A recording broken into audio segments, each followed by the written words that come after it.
The roar of the Spanish cannons tore through the air that July morning.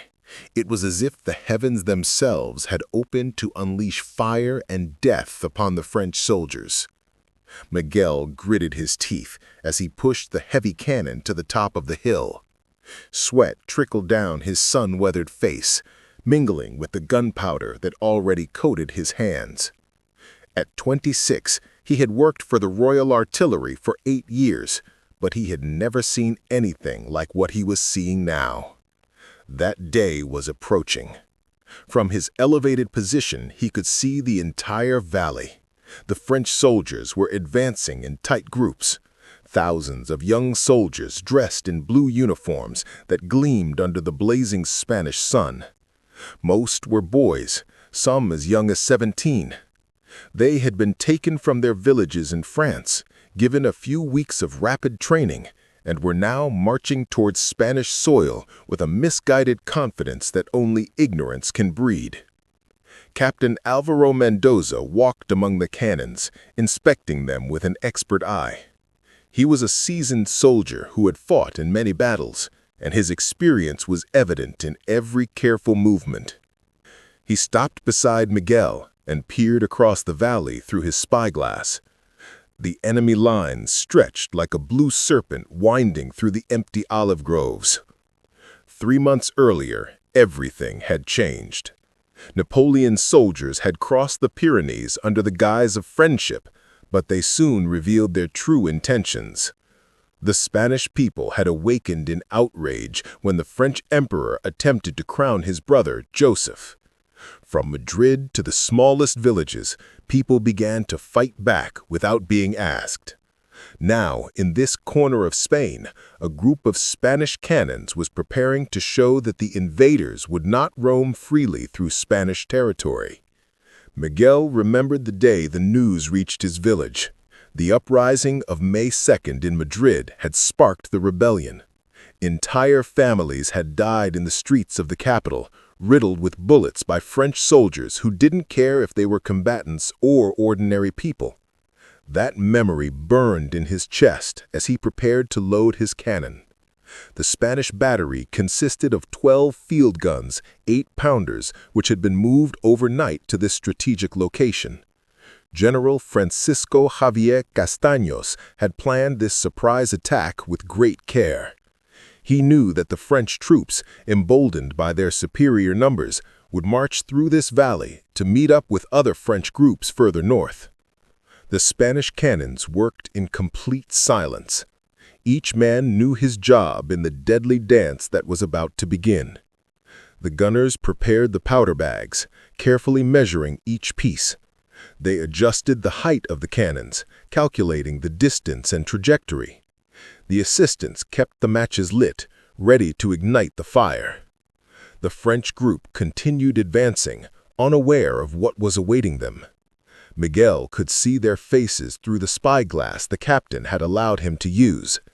They were so young, their faces pale, like those of a child who had never known real war. They marched with the rigidity of those trained in military academies, but lacked the flexibility and cunning that only real combat can provide. The French commander at the head of the group, an officer named Dubois, according to the Spanish spies, rode with great pride. He had fought in Italian battles and believed Spain would be an easy victory. He had completely underestimated the determination of those fighting for their freedom on their own soil. Castaños raised his hand. It was the signal. The Spanish cannons took their final positions. Miguel felt his heart pounding in his chest. He had practiced training exercises many times, but this was different. This was real. The men marching below would die in the next few minutes, and he would be one of those responsible. The morning breeze carried the scent of olive trees and wild rosemary. For a moment, Miguel thought of his family, his village, everything the French were trying to destroy. This war wasn't his choice, but he would defend his land with all his might. The French group moved deep into the fighting zone. They were right where the Spanish cannons were at the perfect angle. There was no escape. The valley slopes ensnared them like the walls of a death trap. Castaños lowered his hand swiftly. The order echoed through the line of cannons like a silent thunderclap. Miguel touched the lit match to the barrel's muzzle. The blast was incredibly loud. 12 cannons roared in unison, firing their iron balls into the valley. The recoil shook the ground beneath their feet, and a cloud of acrid smoke immediately enveloped the Spanish position. The first shot struck the center of the French formation with lethal accuracy. One cannonball pierced an entire line, killing 6 men as if they were ears of wheat. The screams began immediately, a chorus of horror rising from the valley. The French soldiers, who moments before had marched with military precision, stopped completely, staring in disbelief at their fallen comrades. Captain Mendoza shouted orders as the smoke began to clear. The artillerymen worked with machine-like precision. The assistants cleaned the cannon with the ramrod, removing the gunpowder residue. Others placed a new powder bag wrapped in cloth, followed by the cannonball. The gunner made minor adjustments to the height. The whole process took less than 2 minutes for the most experienced crews. In the valley below, utter confusion filled the French ranks. Commander Dubois rode back and forth, shouting orders that were lost in the panic. Junior officers tried to hold the formation by striking the fleeing soldiers with the flat of their swords, but these men had never experienced the terror of being under cannon fire with no possibility of counterattack. The second Spanish volley came like a hammer striking an anvil. This time, the gunners had slightly altered their aim, focusing their fire on the front of the group where the French officers were positioned. A cannonball tore the head off a captain as he tried to rally his men. Another shot struck a group of drummers, forever silencing the military music that accompanied the march. Miguel worked automatically, his hands executing each movement with the precision born of constant training. He loaded the powder bag, inserted the cannonball, stepped back while the gunner checked the elevation, and lit the fuse. Bang! The cycle repeated itself again and again. The gunpowder smoke was so thick he could barely see the valley below, but the shouts told him each shot hit its target. The French tried to form a defensive square, the classic formation against cavalry. But cannons were not cavalry. Cannonballs didn't stop for bayonets pointed skyward.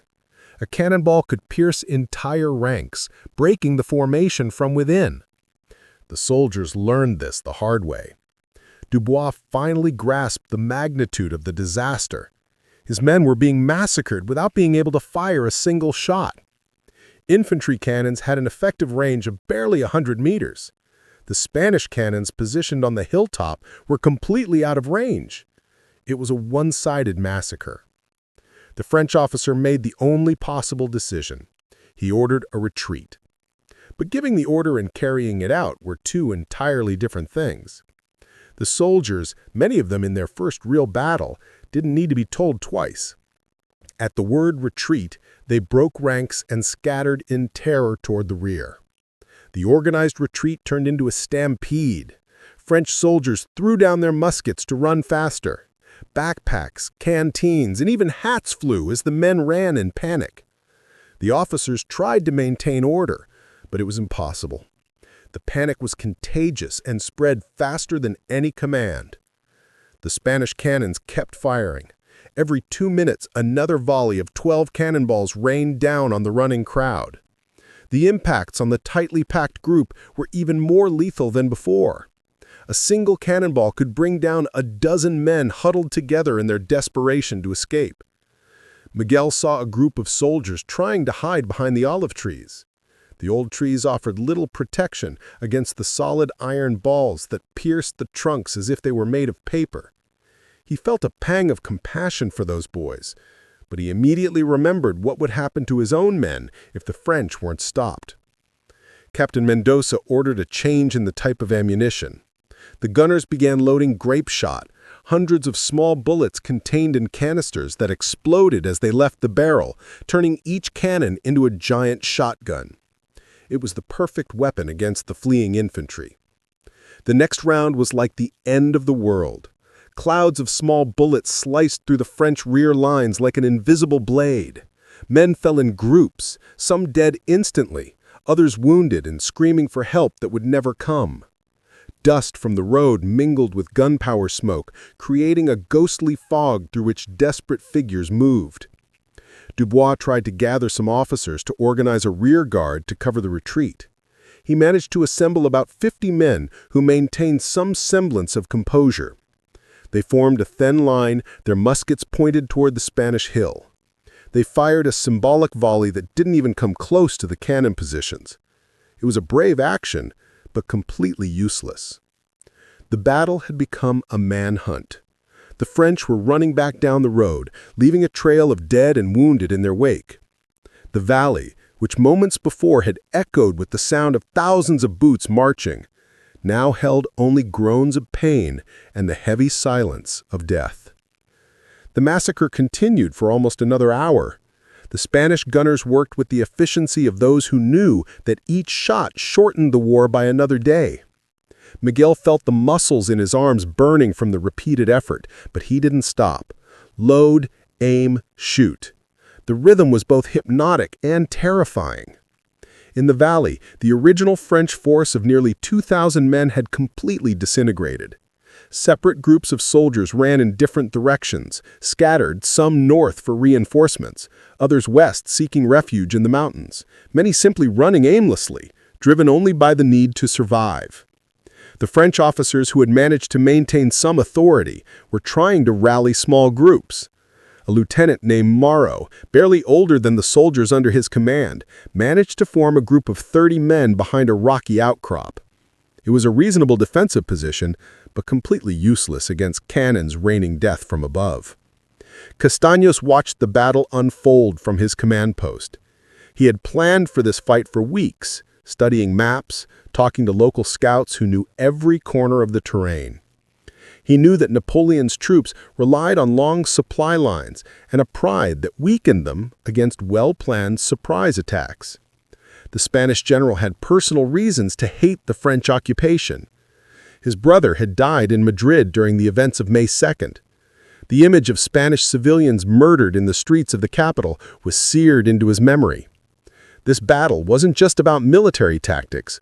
It was about revenge, about justice, about the response of a nation that refused to be enslaved. The Spanish cannons spaced out their fire, letting the smoke dissipate between shots. This gave them better visibility of the battlefield and allowed them to choose their targets more accurately. Miguel could now clearly see the result of his work. The road was littered with bodies, some motionless, others writhing in pain. A group of French soldiers attempted to outflank the Spanish position by climbing the eastern slope of the hill. It was a daring but desperate move. The soldiers scrambled up the rocky terrain, slipping on loose stones, completely exposed. 2 Spanish cannons turned to face them.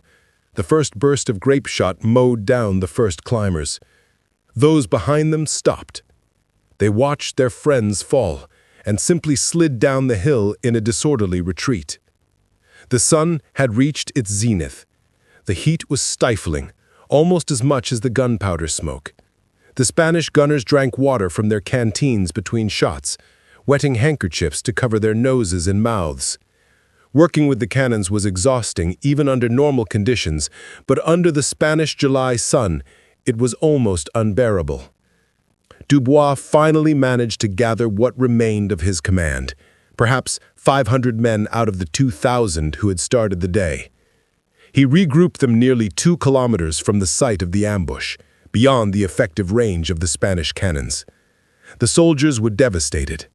Some were crying loudly, others stared blankly into space, in deep shock. The French commander knew he had to report this disaster to his superiors. An entire unit had been wiped out without causing a single enemy casualty. This type of defeat could end military careers, but more importantly, it proved that the conquest of Spain would not be the easy military victory Napoleon had promised. And believe me, what happened next changed the course of the entire war. We want to know what city or country you're watching from. Write it in the comments. If you want more detailed war stories like this, subscribe to the channel and turn on notifications. A like helps these important historical events reach more people. Let's go back to that crucial moment. Castaños could have ordered a pursuit. The Spanish cavalry was ready, waiting for the signal to fall on the retreating French. But the general was cautious. He knew there were other French groups in the area, and a pursuit could turn into a trap if enemy reinforcements appeared unexpectedly. He decided to hold his position and secure the victory. The cannons began to reduce their rate of fire. Ammunition, although plentiful, was not unlimited. Moreover, the targets were so scattered that each shot had less chance of hitting its target. Miguel cleaned his barrel one last time, carefully running the cleaning rod over it. The metal of the barrel was so hot that water splashed and hissed when it touched it. On the battlefield, wounded French soldiers cried out for help. The Spanish were not cruel. Castaños ordered medical teams to descend into the valley under a flag of truce. The Spanish medics would first treat their own wounded, but then they would also attend to the French. War was brutal, but it didn't have to be inhumane. A young French soldier named Pierre lay among the olive trees, his legs shattered by shrapnel. He was 19 years old and had left his farm in Normandy just 3 months before. He had never wanted to be a soldier. He had been forced to enlist, given rapid training, and sent to a foreign country to fight in a war he didn't know. Now he gazed at the blue Spanish sky and wondered if he would ever see the green fields of his home again. Spanish scouts went down to assess the damage. More than 400 French soldiers were counted dead and at least 250 seriously wounded. Spanish casualties were nil. Not a single gunner had been hit by enemy fire. It was a complete and crushing victory.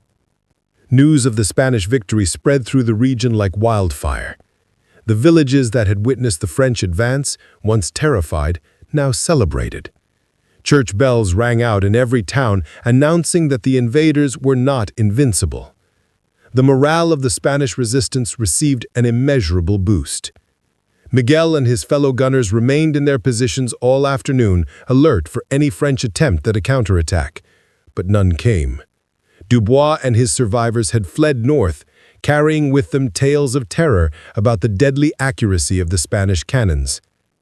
Captain Mendoza walked among his men, checking each cannon, making sure everything was ready for a possible continuation of the fighting. He stopped beside Miguel and placed a hand on his shoulder.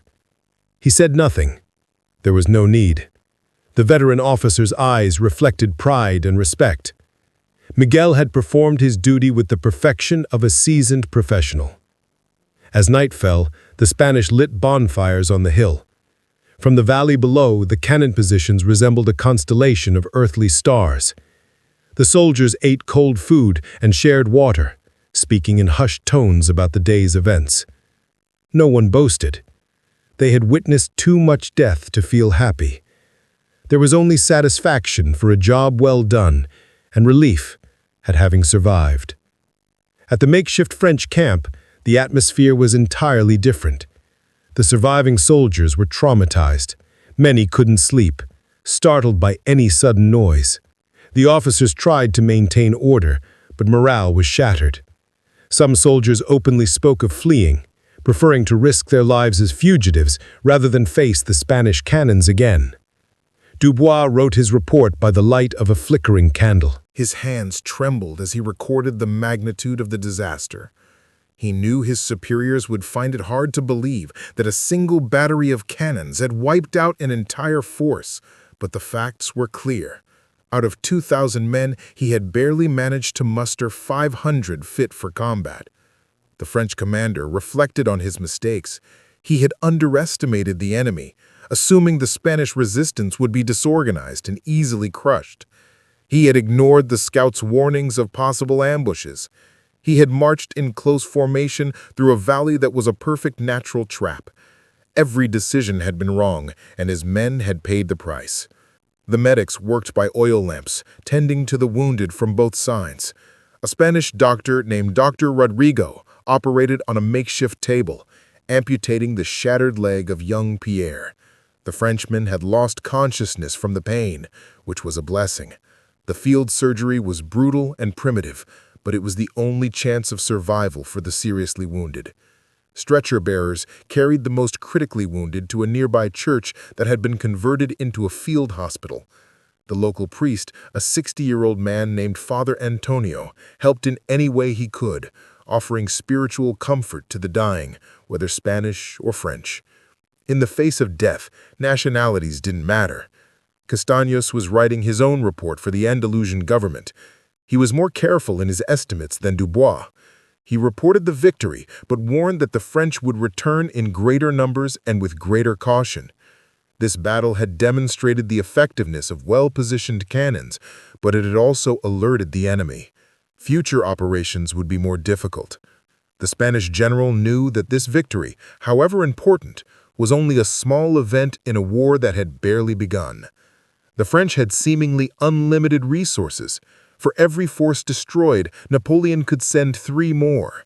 The key was to maintain the resistance, to make every French victory costly, to weaken the emperor's will to maintain the occupation. Miguel finally allowed himself to rest. He wrapped himself in his blanket and leaned back against his cannon's wheel. He gazed at the stars, the same ones that shone over his village, over his family. He wondered if his mother had received his last letter, if his little sister would remember his face when he finally returned home, if he ever did. The veterans had warned him about the first battle. They told him he would never forget the faces, the screams, the smell of gunpowder mixed with blood. They were right.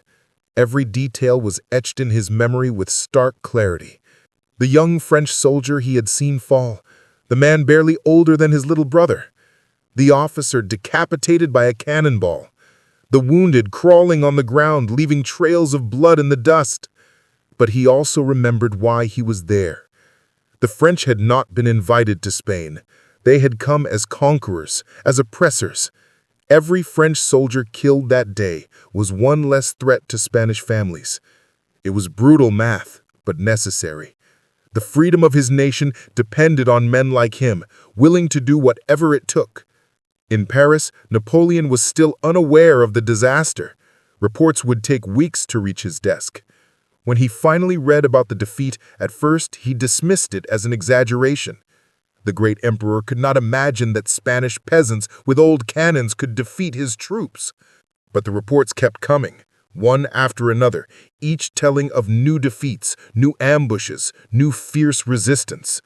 The Spanish War of Independence had begun in earnest.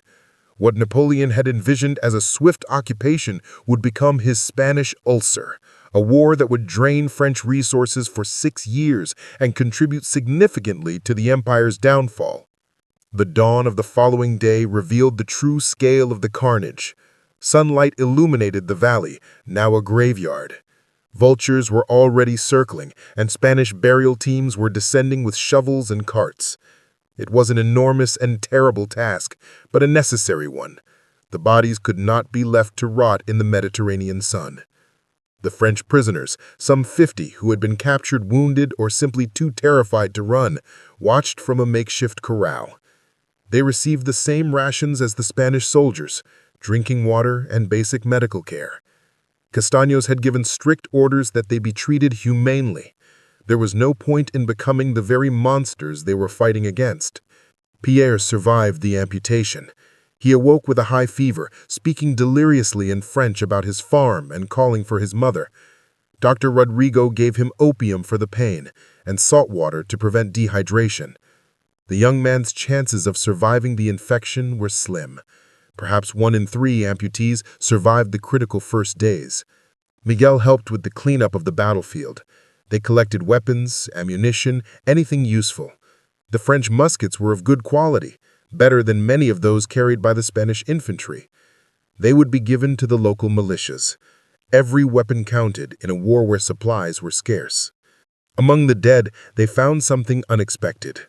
A French officer was carrying detailed documents about the movements of French troops in the region. They were marching orders, maps with positions, information on troop numbers and supply routes. It was a treasure trove of military intelligence that Castaños immediately sent to the central government. Dubois had made the mistake of carrying confidential documents. In his pride, he had never considered the possibility of total defeat. Now those documents were in Spanish hands, and the French wouldn't know it until it was too late. The planned operations would have to be cancelled or modified. News of the victory reached Seville 3 days later. The streets erupted in celebration. It had been the first major Spanish victory against the French, and the people desperately needed good news. French propaganda had portrayed the invaders as invincible. This battle proved them wrong. At this point in the battle, and before explaining the ultimate consequences of this operation, let's build some community. Where are you from? Spain, Mexico, Argentina, Colombia, or somewhere else? Share your thoughts on this historic battle. If you enjoy this content, please support us with a subscription. Let's continue with the dramatic aftermath. The French commanders in Spain received the reports with growing concern. Marshal Murat, commander-in-chief of the French forces on the peninsula, convened an emergency council of war. The Spanish resistance was proving to be more organized and effective than anticipated. They needed to completely change their strategy. Napoleon, upon receiving the news in Paris, publicly pretended not to care, but privately began to consider the need to send more veteran troops to Spain. The young, inexperienced soldiers were clearly insufficient. The peninsula would require some of his best regiments, soldiers hardened at Austerlitz and Jena. Miguel returned to his battery with a strange sense of unreality. Just 2 days before, he had been killing men from a distance, observing death through telescopes. Now he had walked among the corpses, seen their faces up close, picked up personal letters from blood-stained pockets. War seen from afar was one thing. Seen up close, it was something else entirely. Captain Mendoza assembled his gunners that afternoon. He spoke to them without elaborate speeches or patriotic rhetoric. He simply thanked them for their professionalism and reminded them that more was to come. The French would not abandon Spain after a defeat.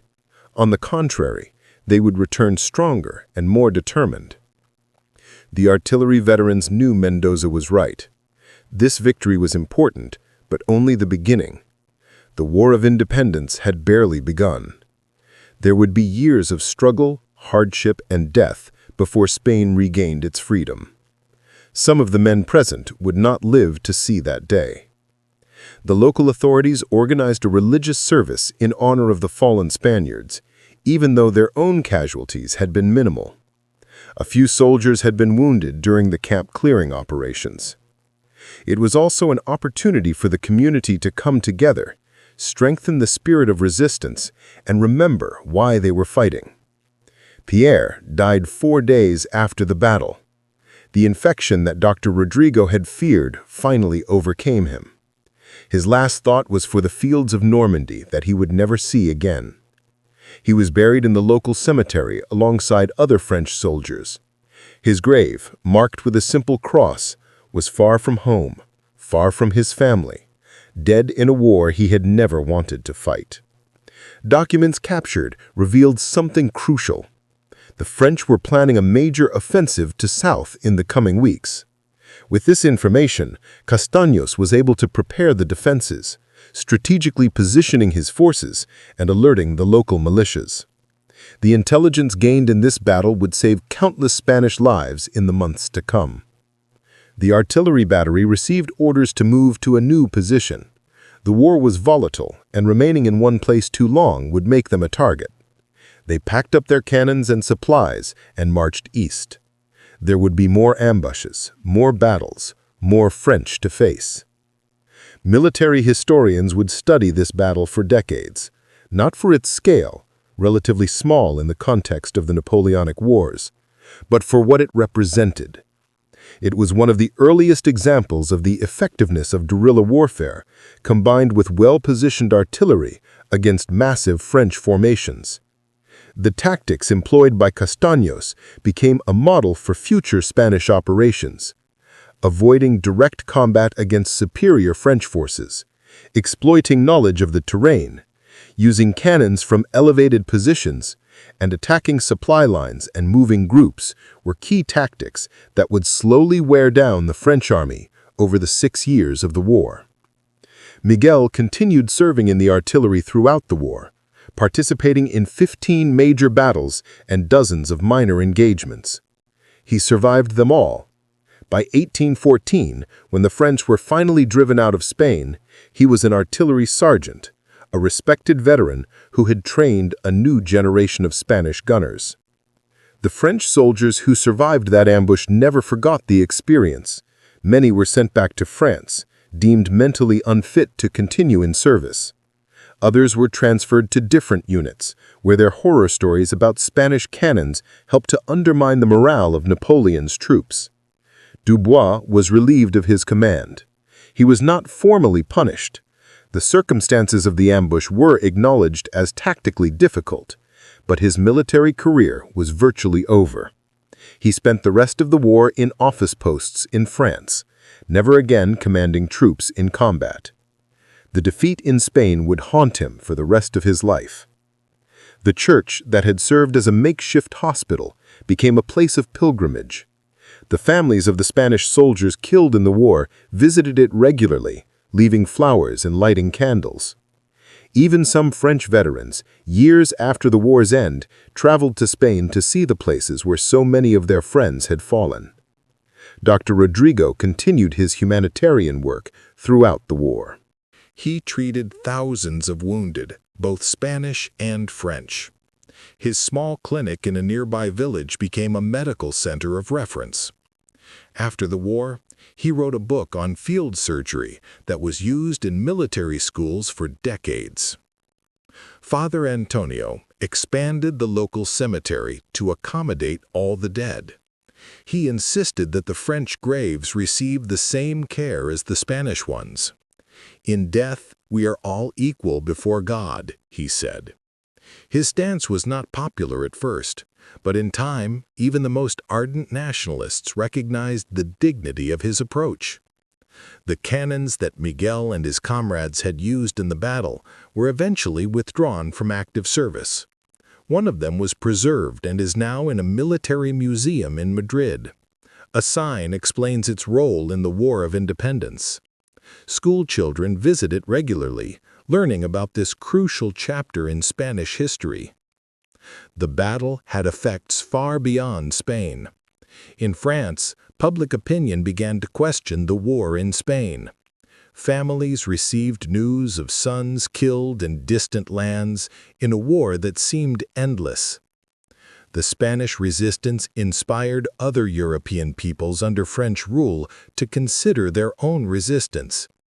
Wellington, the British commander who would eventually play a crucial role in expelling the French from Spain, studied the reports of this battle and recognized the importance of combining regular forces with local guerrillas. The lessons learned here guided his own strategy on the peninsula. For the locals, the battle became part of their group identity. The stories were passed down from generation to generation. Grandparents told their grandchildren about the day the valley was filled with smoke and fire, when Spain proved it would not be easily conquered. Spanish propaganda made extensive use of the victory. Posters, pamphlets, and songs celebrated the defeat of the supposedly invincible French. These stories, though sometimes exaggerated, served to keep the morale of the resistance alive during the dark years of the occupation. Miguel finally returned to his village in 1814. He found his house intact, his family surviving, though scarred by years of war. He never spoke much of his experiences. Like many veterans, he kept to himself the horrors he had witnessed. But on special occasions, when young people asked him about the war, he would share a few stories, always emphasizing the price of freedom. The Spanish artillery, tested in this battle and improved throughout the conflict, became one of the most respected branches of the army. Its professionalism and effectiveness were internationally recognized. Officers from other countries came to study the Spanish artillery tactics developed during the War of Independence. On the anniversary of the battle, the village holds a commemorative ceremony. The descendants of Spanish soldiers and occasionally of French soldiers gather not to celebrate death but to remember sacrifice, honor those who fought on both sides, and reflect on the lessons of history. The battle against the French soldiers revealed fundamental truths about warfare. Technology and tactics matter, but so do determination, knowledge of the terrain, and adaptability. A large army can be defeated by a smaller force if the latter uses its intelligence and understands its advantages. Napoleon would eventually learn that Spain was not like the other countries he had conquered.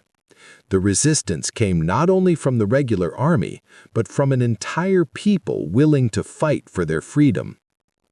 The wound in Spain would drain his empire for years, contributing significantly to its fall.